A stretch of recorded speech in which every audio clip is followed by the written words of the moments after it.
И последнее. В Алданском центре подготовки лыжников прошла военно-спортивная игра «Зорница». 20 парней и девушек, воспитанники спортшколы по биатлону и лыжным гонкам, разделились на две команды, чтобы выяснить, кто достоин победы. Татьяна Вахнина продолжит.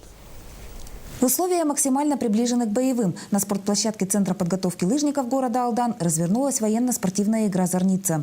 20 мальчишек и девчонок, учащихся Республиканской детско-юношеской спортивной школы по лыжным гонкам и биатлону, разделились на две команды, чтобы, окунувшись в боевые будни, помериться друг с другом силами и выносливостью.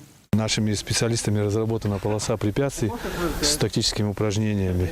На данном этапе проходит обучение, ознакомление ребят. Соревнование предварил доскональный инструктаж, предусматривающий освоение навыков самообороны и владение оружием. Инициаторами проведения «Зорницы» в рамках празднования 70-летия Победы выступили представители Алданского станичного казачества совместно с общественной организацией «Боевое братство».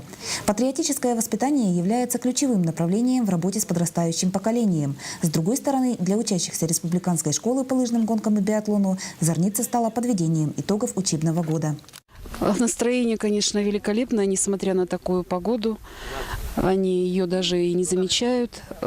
Конечно, каждый испытывает свои силы на выносливость, на скорость, на быстроту. Преодоление полосы препятствий сменилось метанием ножей и дротиков. Также было предусмотрено выполнение задания по сборке и разборке автомата. Завершающим этапом «Зорницы» и самой зрелищной ее частью стали боевые учения. В игре «Страйкбол» организаторы постарались воссоздать военную реальность.